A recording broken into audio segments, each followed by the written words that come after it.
দাদু, এত অন্ধকারে সবকিছুই ভয়ের মতো লাগে। তা হয়, কারণ আমরা আলোয় থাকতে থাকতে অন্ধকার ভুলে যাই। একবার আকাশটা দেখ। রিনি চাঁদের দিকে তাকায়, বিস্ময়ে চোখ বড় হয়ে যায়। উফ, চাঁদটা যেন হাসছে। চাঁদের রূপালী আলো উঠোনে ছড়িয়ে পড়তেই রিনির ভয় ধীরে ধীরে গলে গেল। শোন, আজ তোকে একটা গল্প বলি।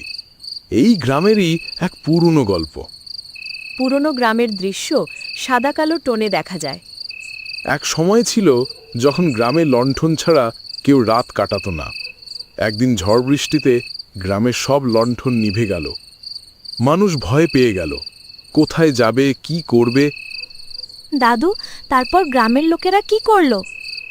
তখন আকাশের চাঁদটা মেঘ সরিয়ে উঁকি দিল, আর পুরো গ্রাম জুড়ে আলো ছড়িয়ে দিল। মানুষ বুঝল, অন্ধকার যতই হোক, একটু আলো থাকলেই পথ পাওয়া যায়। রিনির চোখ গল্পে ডুবে যায়। চাঁদের আলো যেন গল্পের সঙ্গে মিলেমিশে যায়। দাদু, চাঁদ কি সত্যিই আমাদের জন্য আলো দেয়? চাঁদ শুধু রাতকে আলো দেয় না রে, চাঁদ শেখায় যখন সব লাইট নিভে যায় তখনও আশা থাকে। কিন্তু দাদু, অন্ধকারে যদি আমি ভয় পাই? ভয় পাওয়াটা ভুল নয়, ভয় পেলে মানুষের কাছে থাকতে হয়। যেমন তুই এখন আমার কাছে বসে আছিস, দেখ, ভয় পালিয়ে গেছে না?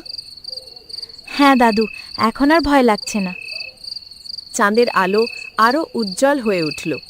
রিনি বুঝল, অন্ধকারও কখনো কখনো সুন্দর হতে পারে।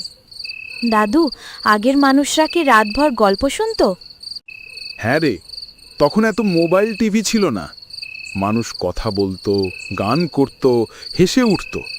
চাঁদ ছিল তাদের একমাত্র আলো। রিনি দাদুর কাঁধে হেলে পড়ে। দাদু তার মাথায় হাত বুলিয়ে দেয়। চাঁদের আলো তাদের দুজনকে ঘিরে একটি কোমল ফ্রেম তৈরি করে। দাদু, আজকের রাতটা খুব সুন্দর। কারণ আমরা একসাথে আছিলে। মানুষের সবচেয়ে বড় আলো হলো সম্পর্ক। অন্ধকারে বসে থেকেও তারা দুজন আলোয় ভরে উঠল। চাঁদের আলোতে, ভালোবাসার আলোতে। কখনো কখনো আলো নিভে যাওয়াই ভালো।